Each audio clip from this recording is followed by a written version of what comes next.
to you, Albert. Yeah, hello, and greetings, hello you all, yeah. Well, about the Sagnac effect. And the Sagnac effect is presently an important one to my feeling.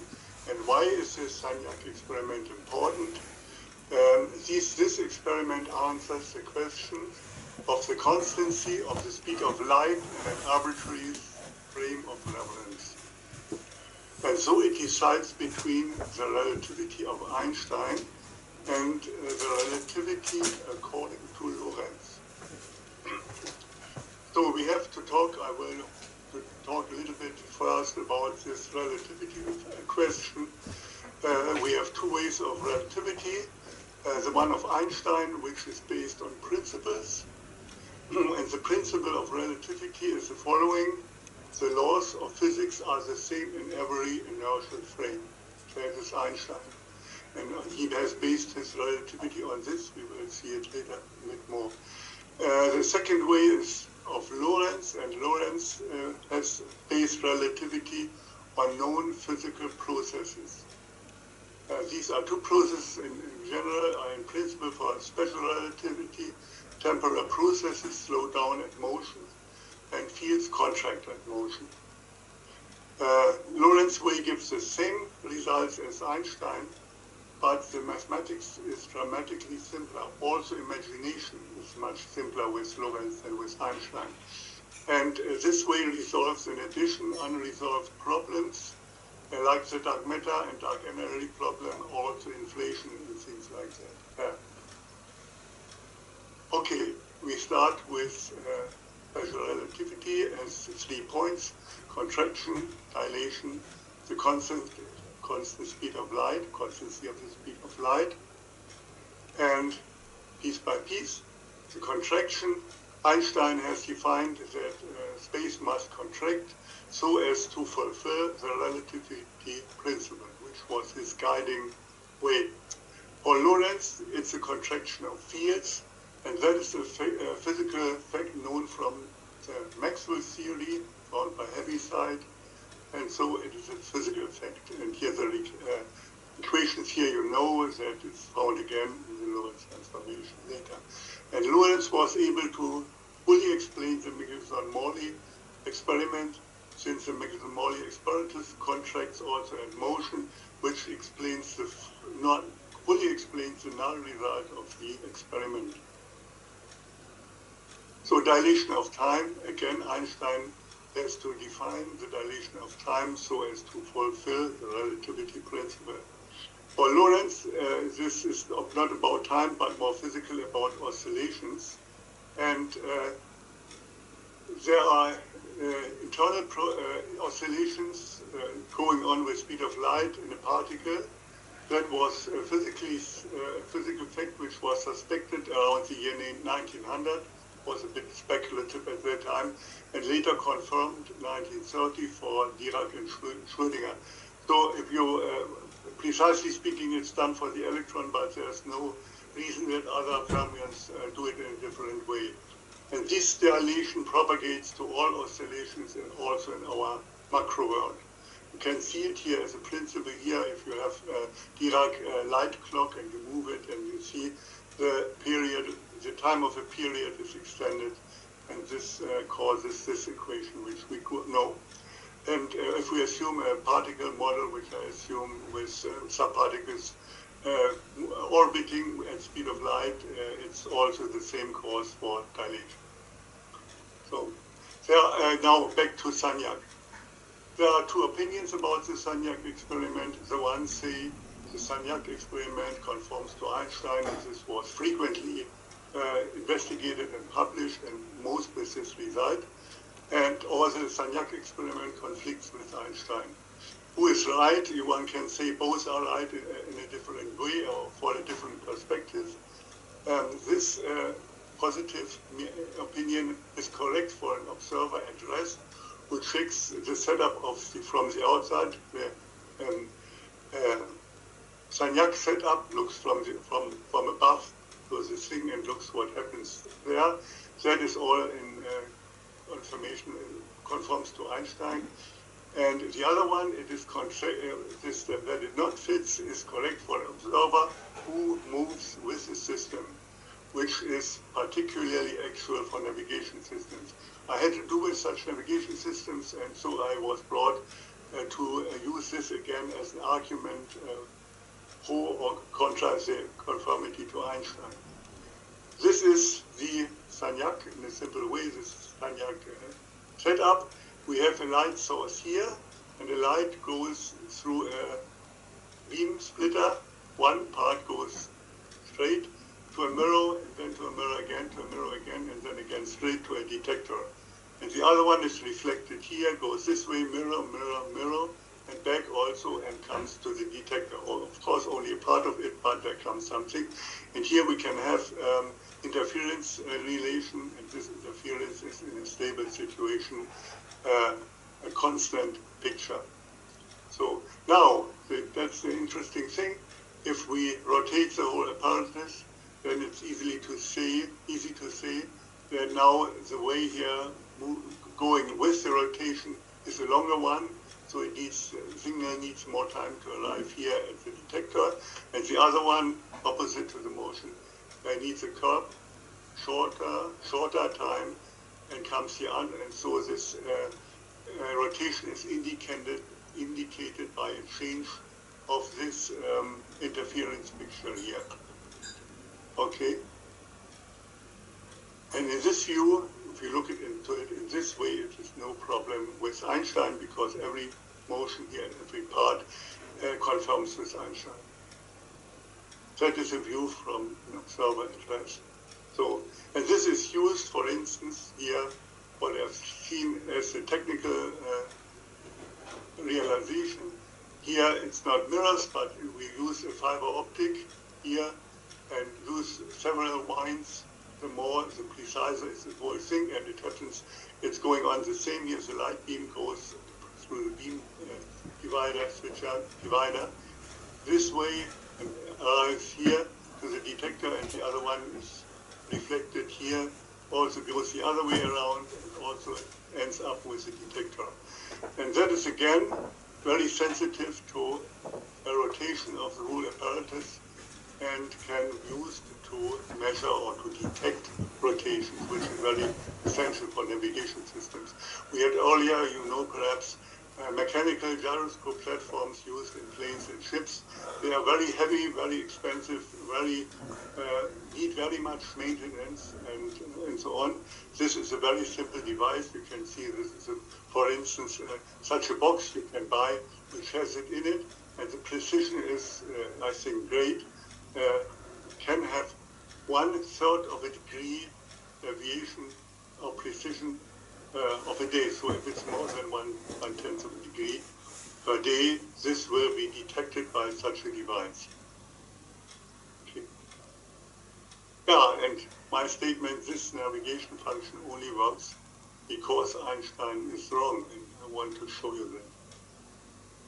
So here we have now one of the wines, yeah. It's good enough to explain it. It's not so precise, but you can see in principle how it works. There's again a light source which feeds in light. Can be a wave again, but we can also take a pulse, which is more practical, because then we can measure with a clock how much time such a pulse needs. So this light pulse goes, what does my cursor do here? Goes this way. I've colored it green to distinguish it from the other one here around, and at the same time, of course, this is the other going the other way, also by a beam splitter, and they meet here, and if they are waves, they make an interference section, or we can do it in the other way, that we take pulses and can measure the time which is needed here.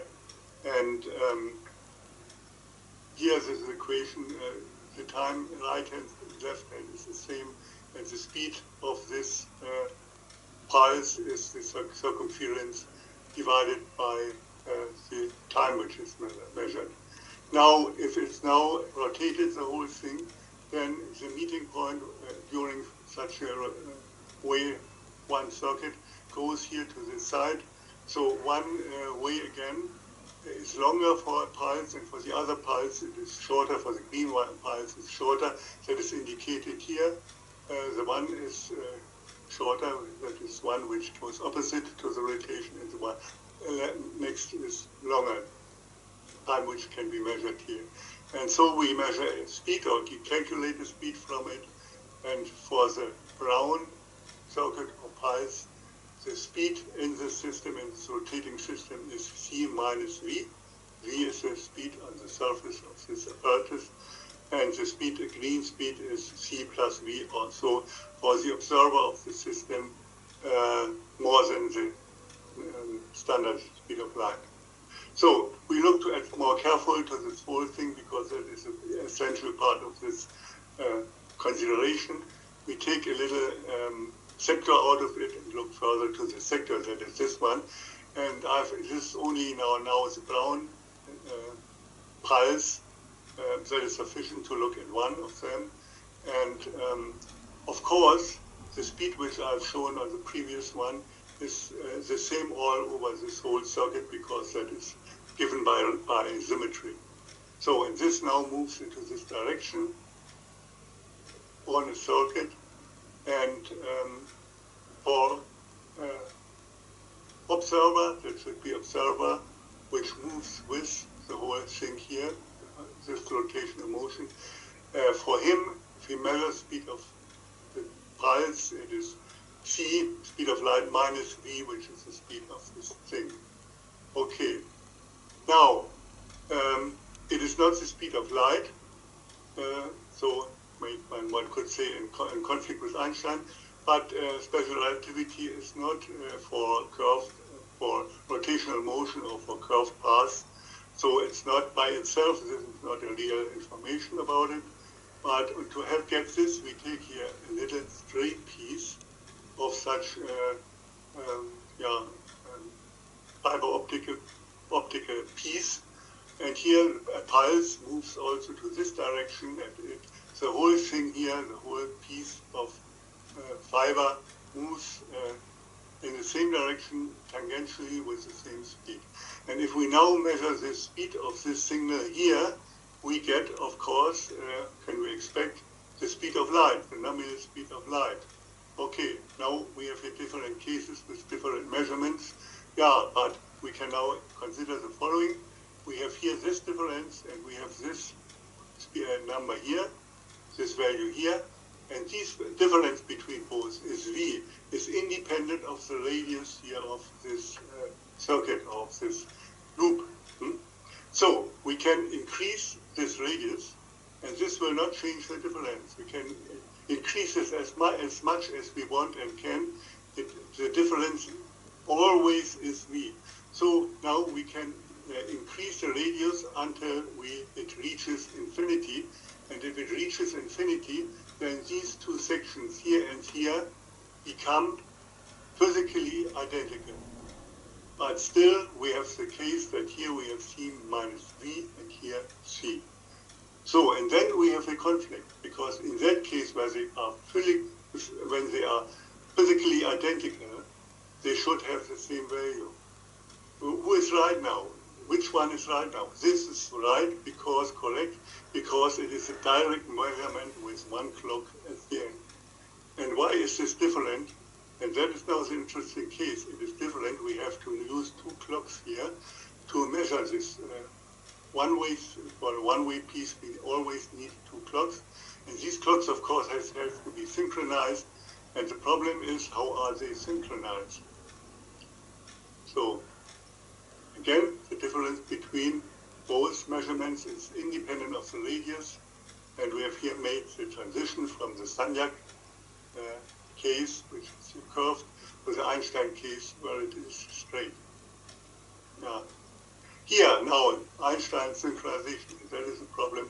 This is a facsimile of his famous paper of 1905, where he explains in German how synchronization is done.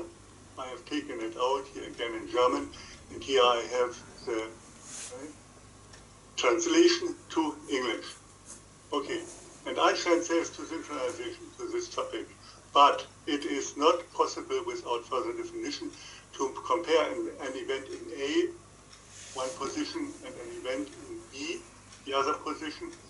We have defined so far only an A time for the event in A and a B time for the event in B, but no time common for A and B. The latter time for both can be defined by stating, by definition, that the time which the light needs to get from A to B is the same as the time which it needs to get from B to A. Okay. And we assume, says Einstein, that this definition of synchronism is possible in a contradiction-free way. And here we have to contradict Einstein. It is a contradiction here in the case of Sagnac.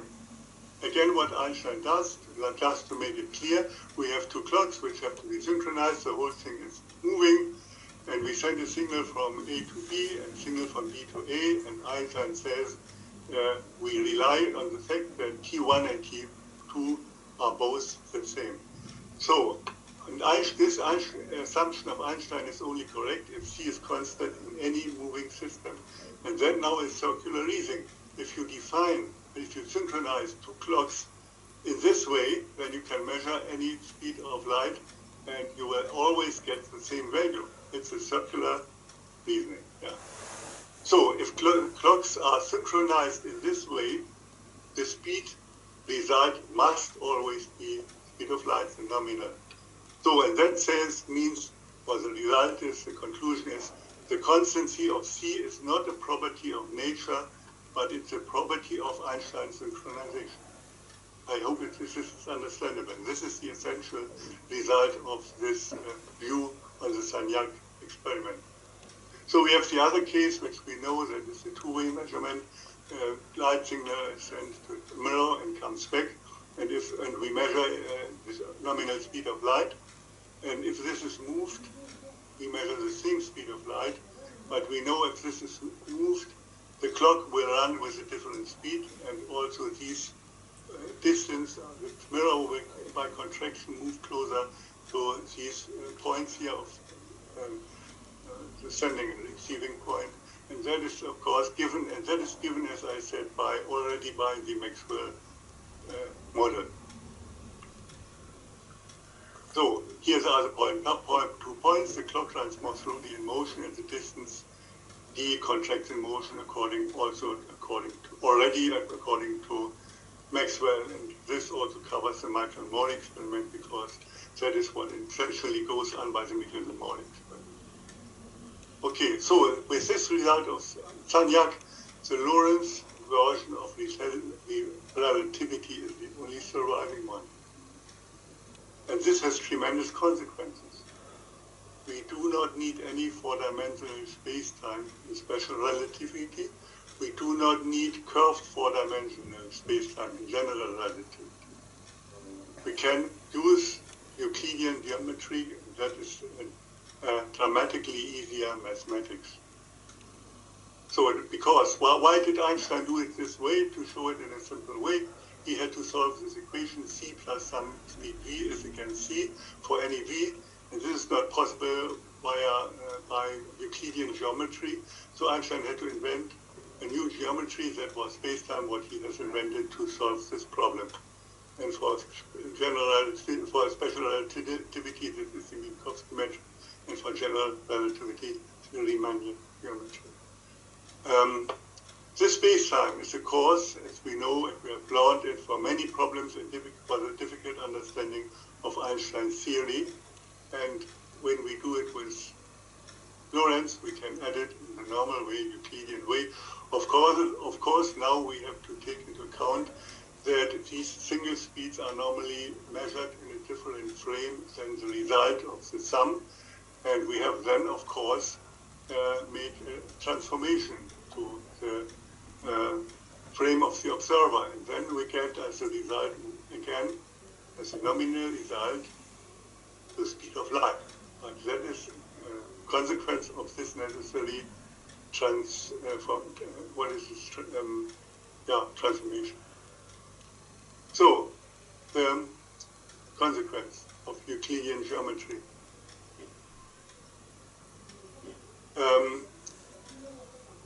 Again, what is the relativity of Lorentz and the solution of Lorentz? It is based on a variable speed of light, which has a classical summation, and an absolute system, which is sometimes called ether, but that's a bad word because we associate ether with something which is no more physical. But the whole thing is based on physical phenomena. That is a special thing of Lorentz. So, and we also can go to a general relativity. The Lorentzian, there's also a Lorentzian way of general relativity. And well, it is very simple. It needs the following elements only. It needs the C oscillation with C in elementary particles, which we have already used for special relativity. And it needs the reduction of speed of light in the gravitational field. And this is something which was almost found also by Einstein. He has written a paper in the year 1911, where he has taken this phenomenon to draw conclusions out of it.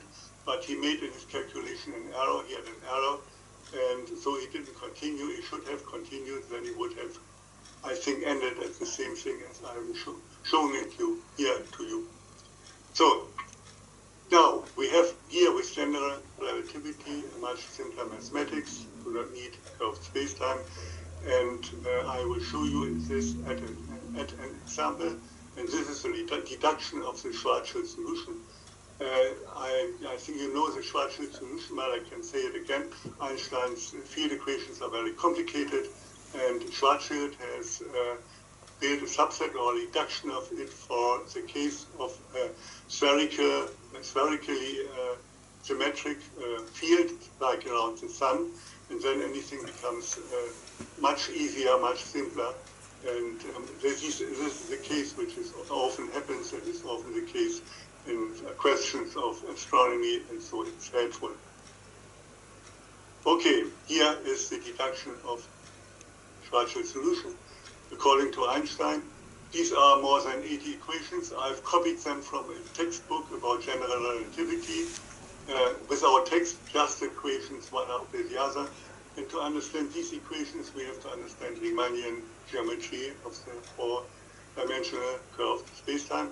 And here, Einstein's field equations, which is also quite complicated. Not every physicist is able to do it, but one does it, and one does it correctly, then it ends up with this version, for instance, of the Schwarzschild solution. That is with Einstein. And now I show you how it works with Lorentz. We start here with the part of the Lorentz transformation, which describes the time dilation. A special way to write it down, and we could deduce it here again, but it's so simple that I take it here as it is, and we make a little transformation. We split it up to polar coordinates because that is needed later, and this is still without gravity. That is in a gravity field situation, gravity-free situation. Now we switch on gravity, and we get these changes. The speed of light changes. It's reduced in the gravitational field in different ways. It will be different for radial motion and for tangential motion. And because this is different, also fields which are described by exchange particles which move at the speed of light, we get a contraction in the radial direction.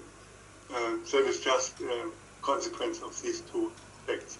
Okay, and this is inserted here now, piece by piece, and we get these changes in these parts here. Okay, was not so difficult. We have only to fill it in here. And now we reorder it, and what do we get here? The Schwarzschild solution. And look how simple it was. You can do it at school. The other thing you cannot do at school. Compare it again to Einstein. This is Einstein, according to Einstein. And sometimes, if I discuss with other physicists what is better, Einstein or Lorentz, professors normally tell me Einstein is so much better because it is so much simpler than Lorentz. Yeah, this is the simplicity and the simple way of Einstein, and this is the complicated way of Lorentz. You can make yourself an opinion what you think, what is better, what is the correct version. Okay, Can we say again to this? No. No. Okay, there are many other things.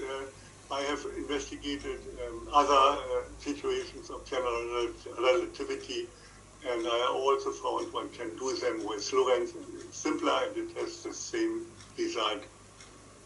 Okay, we may come back to this again.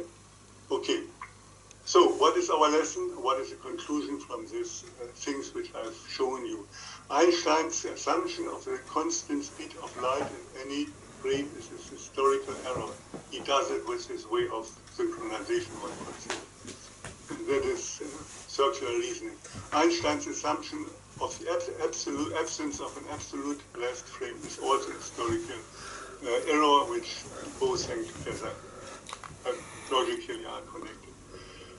The corresponding change towards the Lorentzian relativity is a return to physics, which facilitates the mathematics used in a much simpler one, and it solves open problems like dark energy, dark matter, inflation, and so on.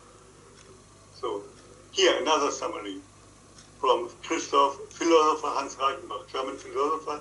He has cooperated several times with Einstein and has written some books about relativity.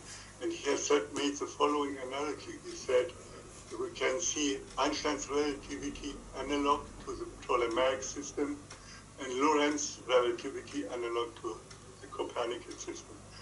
And that is also what I feel. I think it is a good description of the situation. So in general, the change towards is another summary. The change towards relativity according to Lorentz is a return to physics. It simplifies the mathematics towards a much simpler one while keeping the core results according to Einstein and solves open problems, as I was saying already. So now a question to you who are listening to my talk.